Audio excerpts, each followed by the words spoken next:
Let me share this. Let me share this with Facebook real quickly. Yo, yo, yo, yo, yo, yo, yo,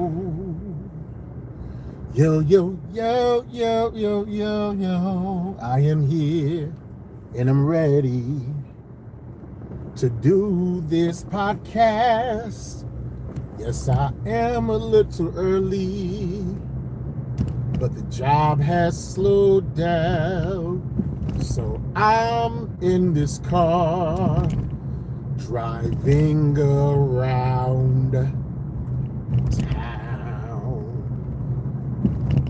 What is going on, my YouTube family? Hopefully Facebook family too. Hopefully people are see my notification on Facebook and slide on over here, bringing you another edition of the Tap In. Just the Tap In podcast. I used to call it a commuter's open mic because I wanted some comics to hop in and share jokes, and some comics would do it here and there, but logistically it's kind of hard to do so unless I use like Streamlabs or Zoom or something like that. People would comment here and there and leave their feedback, but it wasn't really working out too much. And then also a lot of times, even just beyond open mic, I always just go into various tangents and sequences of thought that stray away from the typical humor setup and delve more into the more existential, logical podcast like arena. So what up, injured hero? So I'd rather just, I'm gonna keep it loose. Like when it's time to tell some jokes, I'm gonna tell some jokes. When it's time to get deep, I'm gonna just do whatever comes to my heart. That's what I do when I'm on this podcast. And we up here in Springfield, Massachusetts, on our way to Hartford, Connecticut, back home. And it's cold right now. It's 39 degrees. You know what's funny? 2 months ago, 39 degrees would have felt extremely warm.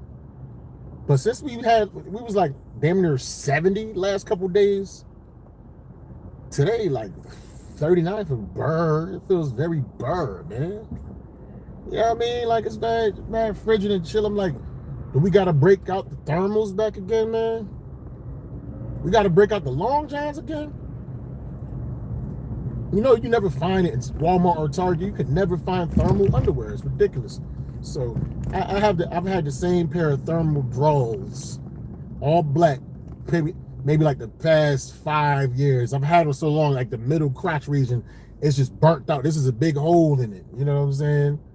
And it wasn't from the STD. That's just sweat and friction and constant just wear and tear, wearing it over and over again. So I was like, you know what? I'm gonna just go on Amazon, buy me some thermal pants. I'm good. So I purchased like a 4-pack of Amazon thermal pants. Then when I finally got them in the mail, I put them on. It felt extremely snug. Here's the problem, man. If you're a man, never buy your thermal pants from Amazon. Because they got no penis holes, man. Straight up, just yoga pants for dudes. Made me look like I had a BBL. Made my booty cheeks look extremely desirable. I was conflicted when I looked in the mirror. I didn't know if I should be turned on or disgusted. So what I did was I cut the pee-pee holes in them. Very, very ghetto. Just make sure, fellas, whenever you get your thermal pant underwear from Amazon, make sure they come equipped with the frontal hole used to relieve yourself with minimal mess. Make sure you got to work that out, man. You see the title of this Doom scrolling. Doom scrolling. It is something that a lot of folks do on this internet. It's something that I really don't personally understand why folks do this, but they do it. They hop online and they constantly just follow people that they hate, and they just make negative comments, and they get pissed off all day, and their cortisone levels rise, and they are just focused and locked and fixated on their phone, just constantly arguing and going back and forth with individuals, when their energy could be stood to use towards something much more positive and productive. Now, I'm not trying to police how anybody uses their social media. You're going to use it the way you're going to use it. But see, I'm a solutions-oriented individual. And if I see an echo chamber of people constantly complaining about something, my natural inclination is to come up with a decision. And if I see you hate a politician because you watch him all the time, then to me, the solution is stop following that politician. And they just can't do it. They cannot do it. And you want to know the reason why I think they can't do it? Because some people are so empty in their heart that they feel as if their life does not have like true meaning unless there's some type of conflict conjured up, you know?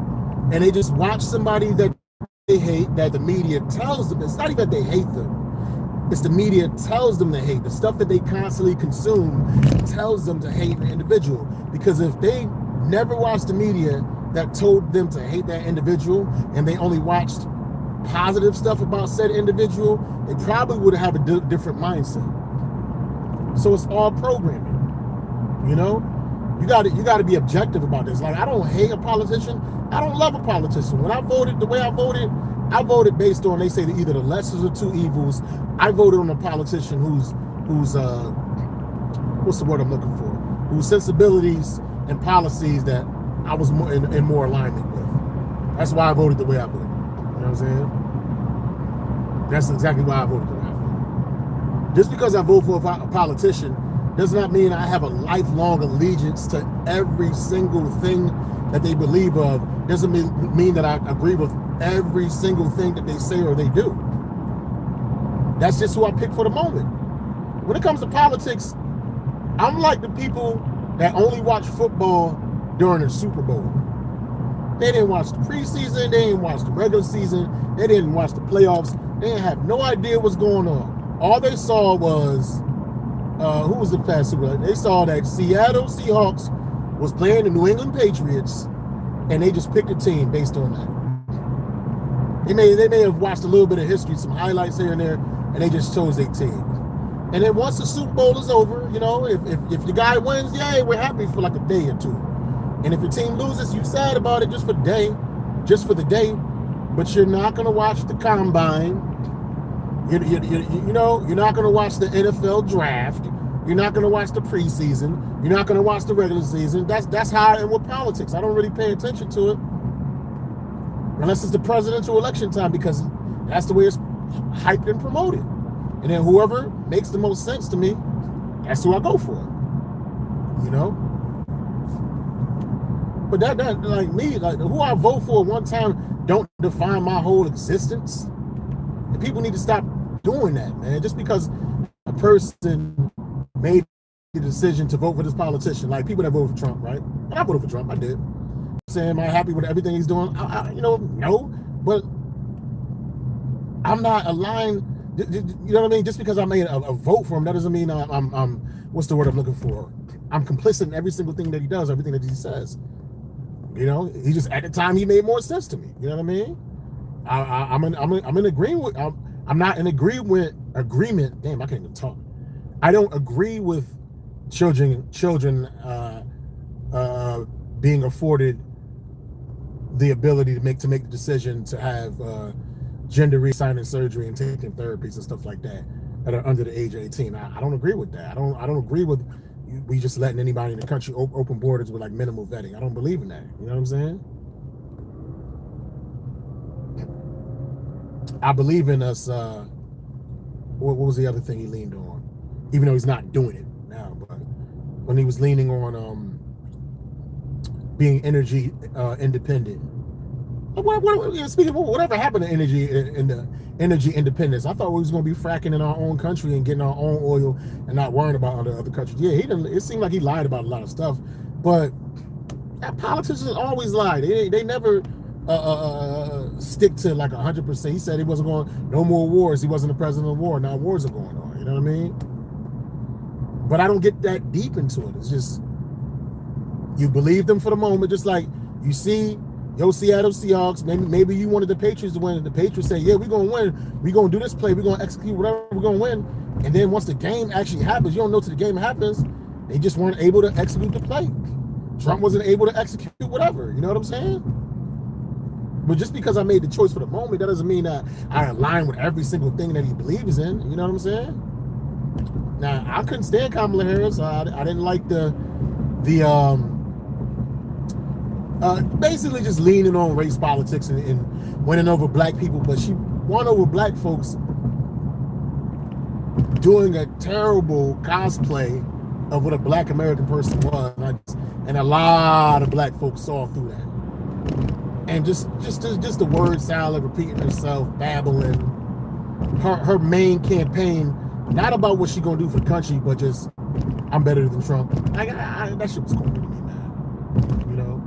I always tell people that hate Donald Trump, don't be mad that Trump won. Be mad that your candidate lost, that your candidate wasn't good enough. But again, you know what I mean? I don't hate Kamala Harris. I just didn't like her as a presidential candidate. She probably didn't like the nicest person on earth, you know?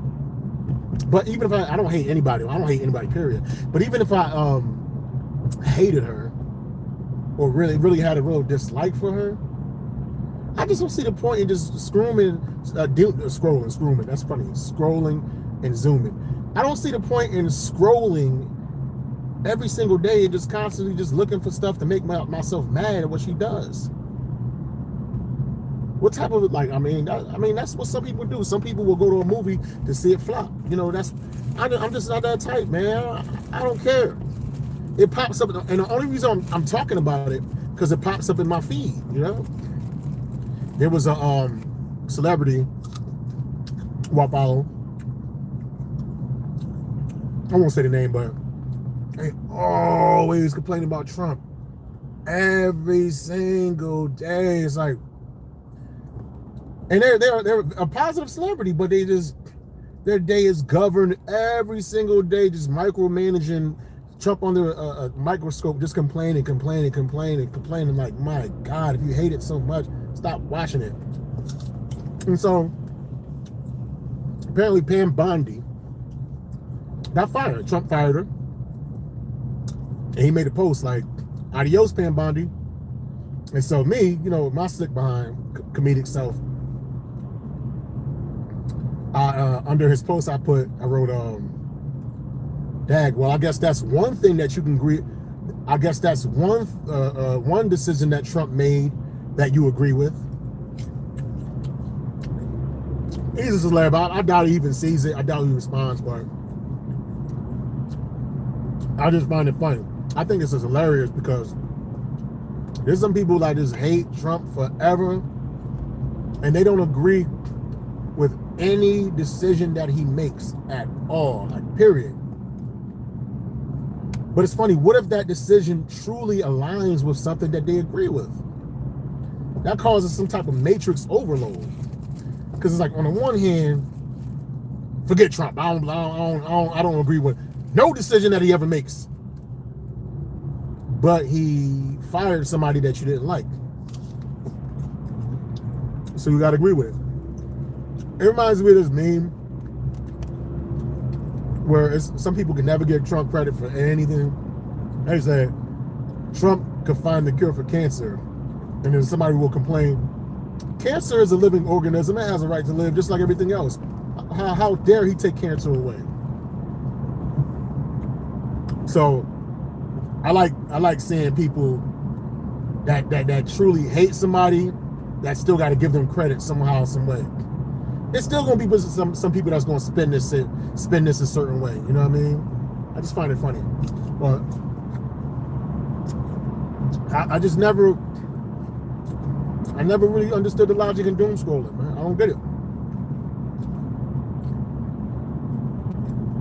It doesn't make sense to me. And even me talking about this is not me doom scrolling. When I was having a discussion with my lady, it's not me. It's literally I go on my timeline and I see something like, oh, and then the humor comes in my head, and I know my girl hates Trump, so I posted. I was like, yeah, the celebrity said can't buy me expired, and he's happy.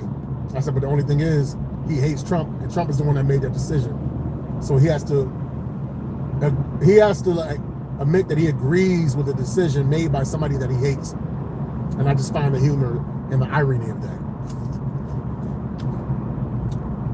And then it just turned into this whole other discussion about doom scrolling and how, you know, these political decisions, how they affect us, and a lot of this stuff there. We can watch it on television as much as you want and watch these news cycles, but unless you are actually into politics, unless you are actually in the military or something like that, over in the country, actually doing things to change, you ain't doing nothing right here if you just scrolling and complaining and being sad and being angry. You're giving yourself unnecessary stress. Unnecessary stress, unnecessary pain, unnecessary heartache. For what? Be informed. Yelling at a TV don't do nothing.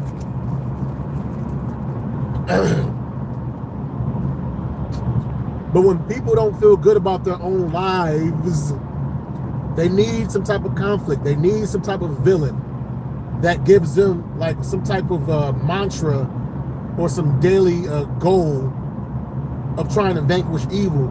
And like them vanquishing evil, I guess, is just watching negative stuff all day that they hate, and then posting negative comments under the negative posts and going back and forth with strangers.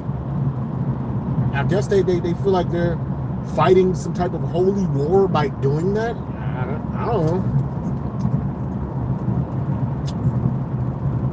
And the reality of the situation is, I couldn't care less what they do. But, you see what I'm doing right now? Besides eating this apple and getting my sustenance? I'm a content creator. So, I create content every single day. If something inspires me to talk and have a conversation, before, when I would talk to one of my homeboys, you know, this is just a conversation that would be had at the barbershop or with my homies, like on my way to a comedy show or something like that. And it would just dissipate into the universe. You know what I'm saying? Now we can record these things. We can have a public dialogue and eventually monetize. I love my job. But if I can make the same money doing this, just ranting on a computer, on my phone, to strangers, the same amount of money that I make at work, I'm taking this all day. And we gonna get there. We being consistent with the content. You know what I mean? I'm gonna give y'all some jokes before I'm out of here too. I'm definitely going to give y'all some jokes. Damn, somebody just got arrested on 91. He had the 2 state troopers behind him with the handcuffs behind his back. Somebody ain't going to see their family for Easter. And more than likely, by the demographics, his family believe in Jesus. And they definitely going to have a Big Mama Soul Food style dinner or breakfast. Just come see it. Well, yeah, that's the only thing. Doom scroll. Hey, listen, if you like doom scrolling and just making yourself stressed out, making your cortisol your cortisone levels rise and be stressed and like put yourself on the verge of heart attack, excuse me, by all means, go ahead and do that, you know. But if you want to, you know, not be all stressed, not be all up in the videos, come to Death Row Records. No, I'm just playing. That is a reference to Suge Knight, Source Awards, I think 1995, around that time, where him and Diddy was going back and forth with each other. 31 years ago, damn, time flies. 31 years ago, I was 16. I was 16. I was skinny. I could jump out the gym. I was handsome, but I didn't realize how handsome I was. And because I was associated with Jehovah's Witnesses, I was discouraged in trying to holler at the ladies. So I had zero game, zero direction with the fairer sex. I'll be saying to myself, yo, if I could put my brain, the knowledge I have right now, into my skull when I was 16, I'm not saying I would have had mad hoes. Well, I would have got a lot more of my crushes, man. They had a young mind, just like me back then. I just didn't know what the hell I was doing. I'm at the point now, yes, I got my lady and I love her, but I'm at the point I got supreme confidence with women, man. Because I'm not worried about them. That's the whole thing. You don't worry about them. You just be you. You do you. And if some chick really wants you, she gonna make it known. You love who love you. And if no chick is coming at you, that's just, you have more of an opportunity to work on yourself with no distractions. So it's like you just set yourself up at you and you win. Just win. Period. You know what I mean? That's what I'm talking about, man. That's the confidence I have now. A chick give me a hard time now. I was like, thank you. That's one less individual I have to worry about. You gotta think about spitting game and trying to figure you out. Nah, man. Hell no. Especially now I got a great lady. I'm straight.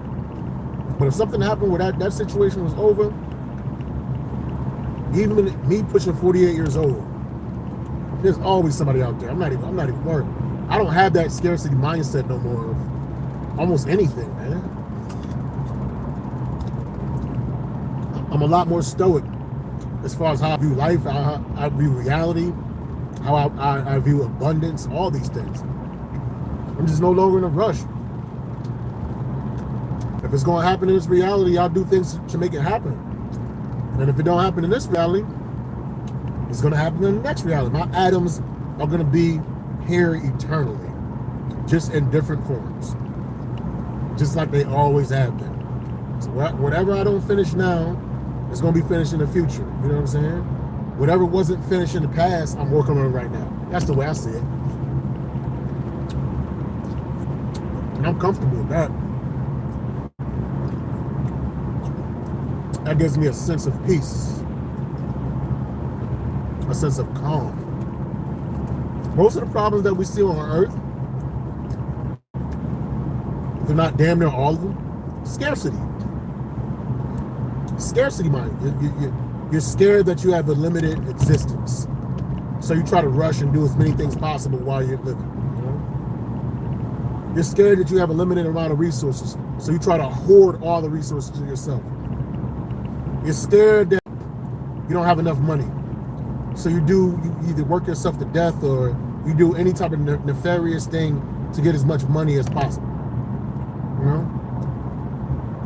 You're scared that you might lose your woman or your man. And so you're very jealous and overprotective and overbearing. You know what I mean? You're scared that you might lose your friends. So you never leave their side. You always around them. And never have an existence outside of it. You're scared of death. So you do all kinds of things and surgeries and things of that nature to try to prolong the inevitable. Whereas if you realize that death is as old as existence and it's not even really ending, it's just transformation, and the atoms that compose you, they'll still be around. They just get regenerated into something else. And instead of being afraid of what that will be, just be excited that it's going to be something different. Because billions of years predated you before you got into this point, and you made it here just fine. So billion years are going to come after you're no longer in this point. But you'll just be something else, just like you was something else before you came here. What the hell, the atoms that make you up, what the hell them atoms, where they was at before they made who you are right now? They was something else. So they're going to be something else when you're no longer in this form. I'm excited about that. I'm not afraid of that. Oh, man. Not at all. Scarcity, the world didn't have a scarcity mindset. This would be totally different. Even religion, all religions use, but pretty much, especially the monotheistic ones, they use scarcity to motivate you and to follow in their religion. Look, your life is very short. Scarcity. But you can have way more eternally if you just agree with how we think.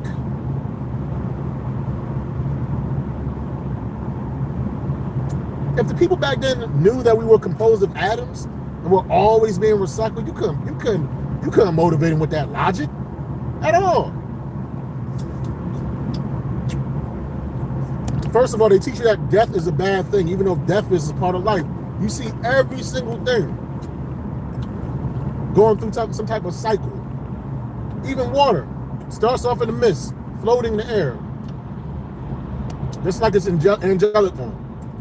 Then it rains. It falls in the earth. You ever notice like rain droplets kind of look like sperm? But that's one thing. The rain droplets hit the earth. You know what I mean? That's like the sperm fertilizing the egg. Plants and trees and things of that nature grow from that rain that hit the earth. The trees absorb the liquid.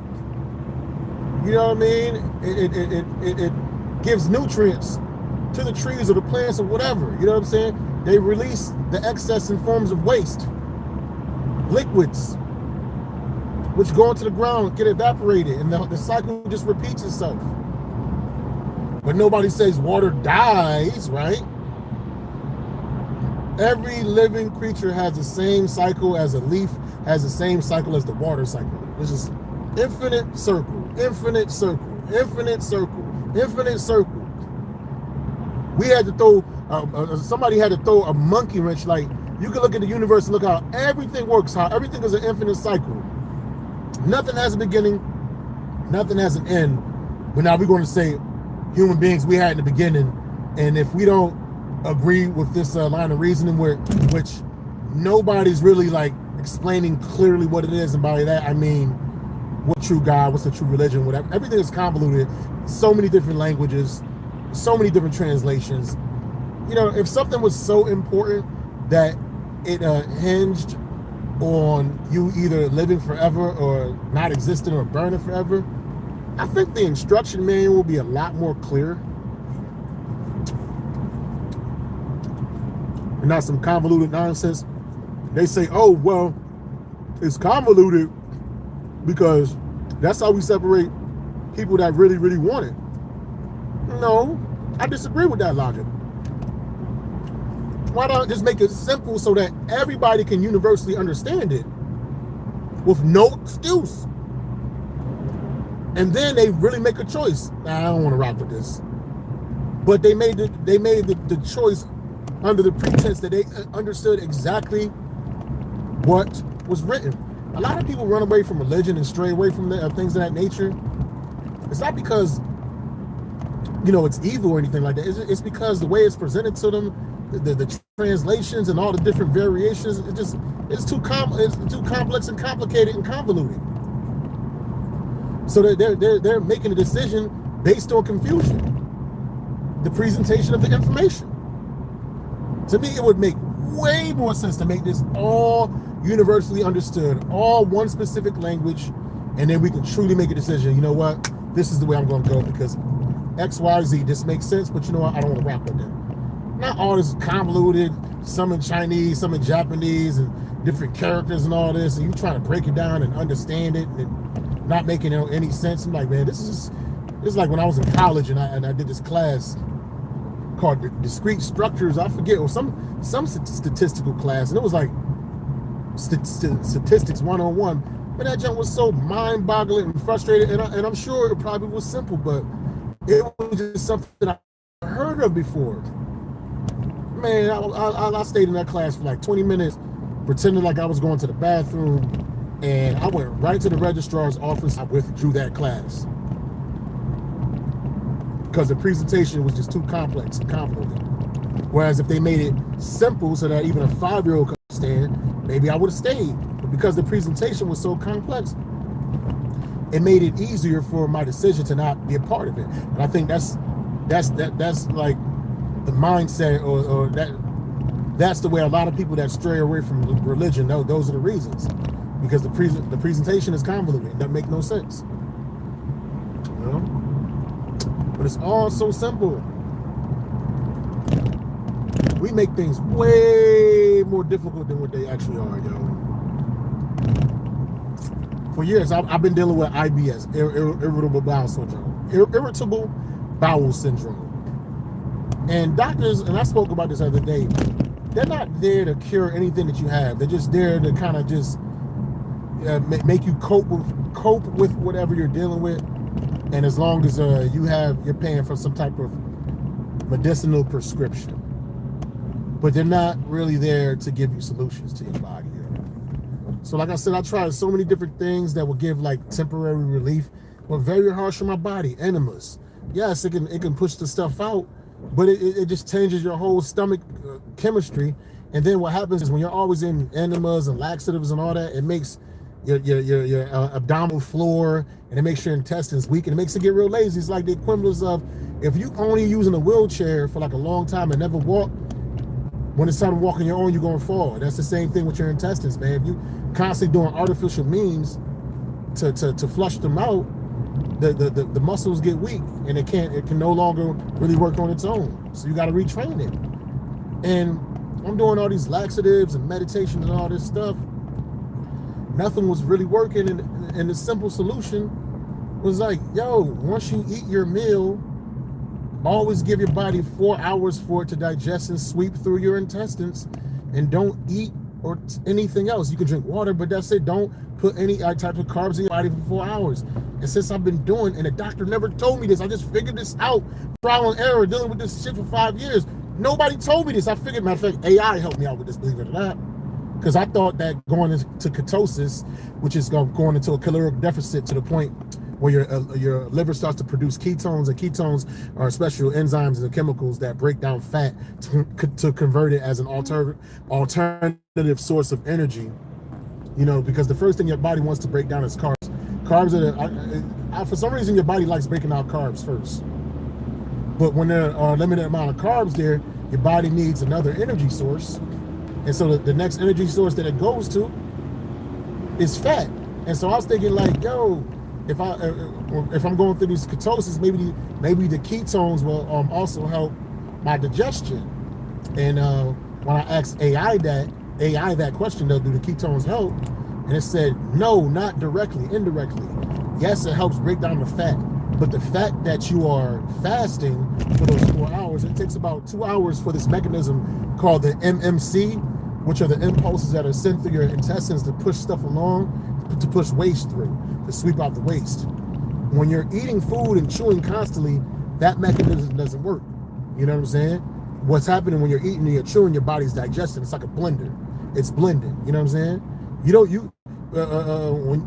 You can't pour the contents of a blender out while it's blending. Matter of fact, a blender won't even work if the cap ain't on. You understand what I'm saying? So the cap being on is like you eating, but if the cap is on, you can't pour out the contents. Once you take the cap off, you can pour out the contents. That's the equivalent of once you stop eating, the body opens up and starts sweeping the stuff out and regulating everything, man. And that it reduces inflammation, it reduces like fermentation, because what's happening is once you're constantly eating, if nothing is sweeping out the waste, you understand what I'm saying, and the excess food through your intestines to be converted into waste, it's just sitting there. And if you leave garbage just sitting in the, you know what I'm saying, if you leave cut up food and stuff in the garbage can without closing up the bag and throwing it away, what happens? Gases come out, methane, it gets real smelly, you know what I mean, you get cramped. And the thing that hurts your abdomen the most, more than liquids, is gases. And since I've been doing this, since I've been fasting, like right now, I just ate some apples and stuff like that. And I might eat dinner, you know what I mean? That's okay. I'm gonna eat dinner, but once I get home and I eat dinner, I'm done for the rest of the night. I might get a snack at 10 o'clock at night. But since I've been doing this, I've been noticing a world of difference in my digestion that I have not felt in years. And I can't believe it was that simple, because I'm always a snacker. I'm always snacking, not realizing my digestion, it's like a blender being on overdrive, and you never turning the blender off. What's gonna happen? The blade's gonna get dull. The belts that help twist it gonna start to wear out. You know what I'm saying? The plug gonna overheat. You gotta give that blender a break, just like you have to give your digestion a break, man. But it was a simple solution, man.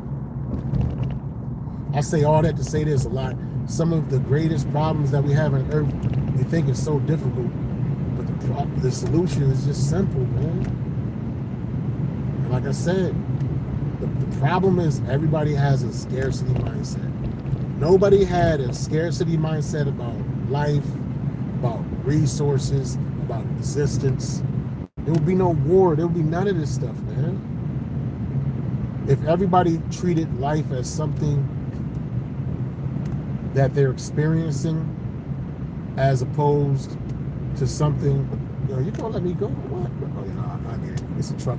He backing in, so I gotta respect the truck backing in, because I'm a truck driver myself. Is he gonna try to back up? Oh, I ain't gonna wait for him. I'm gonna let this shit. Peace. Yeah, you know what I'm saying? But if people didn't, like, the solution to me to the world's problem is not having a scarcity mindset. The solution to about 99% of the world's problems is completely eliminate the fear of death. You take away the fear of death, you can't use death as a motivation to do things. You can't use the fear of it as a motivation to do things, man. There are architects that were in like the 500s, 1600s, whatever, and they would come up with these great blueprints for these humongous cathedrals. These cathedrals, they planned it out. They knew it would take 600 or 700 years to make. But if they had a scarcity mindset, they would look at those blueprints and be like, you know what? I'm not even going to start this project because I'm not even going to be alive to see it. The person without the scarcity mindset is like, listen, I'm going to make these blueprints. I'm going to leave a bunch of clues. And I know I'm going to pass away, but I know my atoms is going to regenerate into something else. And I'm still going to enjoy and appreciate this in one form or another. So I'm okay with that. And that completely eliminates the stress. People don't want to have this willingness, though. People like being under the iron thumb of this monotheistic, tyrannical God. Do this or else. Do this or you burn. Do this or you're going to be destroyed. And if you join me, anybody that doesn't believe you and what you proselytize, I'm going to destroy them too, because vengeance is mine.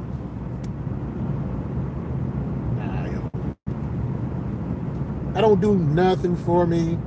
No interest, man. I'm happy with the way things are going. I'm happy with my mindset.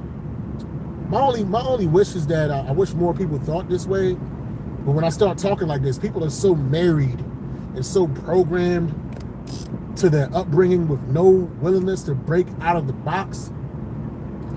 It's just one of the things, man. You got to lead by example, man. You just got to lead by example. Listen, I got real preachy. I was going to tell some jokes, but today wasn't really about the jokes. I just want to talk about doom scrollers.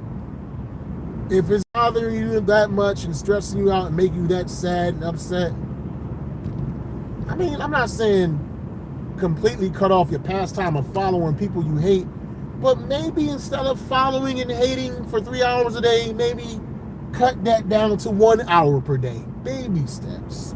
We're going to do some baby steps and use little less and less dosages of hate. I assure you and guarantee you it will pay dividends in your happiness, man. With that being said, my young and up-and-coming comedians, always remember there is no such thing as writer's block. If no new ideas are coming to you, if the comedy gods are not giving you any new ideas, it is their way of saying perfect, practice, and work on the ideas that they already gave you. And another thing I always say to the new up-and-coming comedians, stay away from the drama, stay away from the rumors, stay away from the nonsense, and stay away from the foolishness. Only focus on the funny. And with that being said, man, I love every single last one of y'all. I'll holler at y'all. Peace.